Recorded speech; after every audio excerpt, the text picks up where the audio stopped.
কৰোঁ। ড্ৰাগছ বা নিচাযুক্ত সামগ্ৰীৰ অবৈধ সৰবৰাহৰ বিৰুদ্ধে আমাৰ অভিযান অব্যাহত আছে।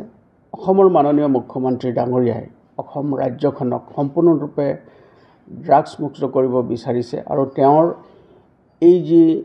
তেওঁৰ লক্ষ্য সেই লক্ষ্য সাৰোগত কৰি আমি অহৰহভাৱে অবৈধ নিচাযুক্ত সামগ্ৰীৰ বিৰুদ্ধে আমি অভিযান চলাই আছোঁ।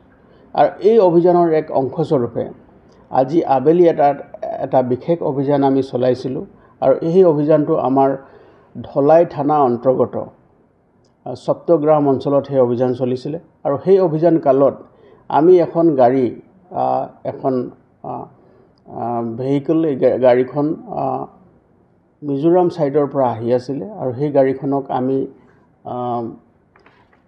ইণ্টাৰচেপ্ট কৰিবলৈ সক্ষম হ'লোঁ। গাড়ীখনৰ নাম্বাৰ হ'ল MN01AS1591।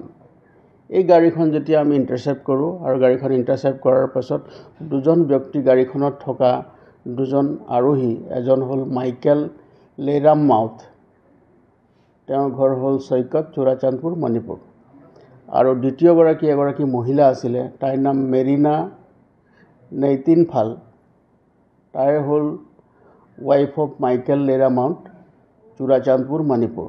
তেওঁলোকে এই দুইজন ব্যক্তিয়ে গাড়ীখনত মজুত আছিলে আৰু যেতিয়া আমি গাড়ীখনত খানতালাচি চলাওঁ তেতিয়া গাড়ীখনৰ পৰা আমি 99টা চাবোনৰ বাকচত সন্দেহযুক্তভাৱে হিৰোইন থকা বাকচ আমি জব্দ কৰিবলৈ সক্ষম হ'লোঁ।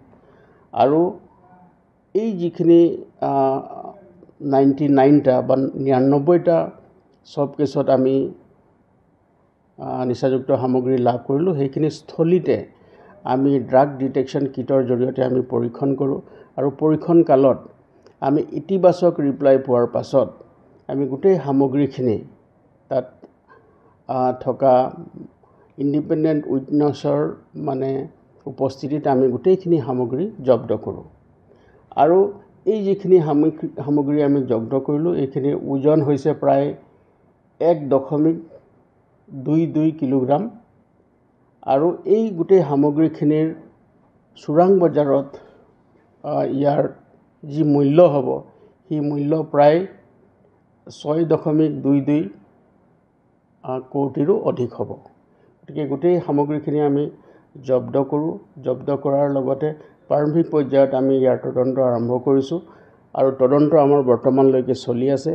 আৰু এই তদন্তকালত দেখা গৈছে যে 2-3 দিনৰ আগতে সেই গাড়ীখনে চুবুৰীয়া ৰাজ্যৰ পৰা ৰাওনা হৈছিলে আৰু আমি এই গাড়ীখন ইণ্টাৰচেপ্ট কৰাৰ পিছত এই সামগ্ৰীখিনি আমি জব্দ কৰিবলৈ সক্ষম হ'লোঁ। আৰু ইয়াৰ জৰিয়তে এইটো দেখা গৈছে যে এই যিখিনি সামগ্ৰী আছে এই বৃহৎ পৰিমাণৰ নিচাযুক্ত সামগ্ৰী আমাৰ জিলাক এটা ট্ৰেনজিট পইণ্ট হিচাপে লৈ বহিৰাজ্যলৈ লৈ যোৱাৰ ইয়াৰ পৰিকল্পনা আছিলে। গতিকে আমি ইয়াৰ লগত সম্পৰ্কিত থকা আন ব্যক্তি যিসকল আন্তঃৰাজ্যিক হওক বা আন্তঃজিলা হওক তেওঁৰ চক্ৰ জড়িত হৈছে তেওঁলোকৰ বিৰুদ্ধে আমি কঠোৰতম আইনগত ব্যৱস্থা ল'বৰ কাৰণে আমি তৎপৰ হৈ আছোঁ।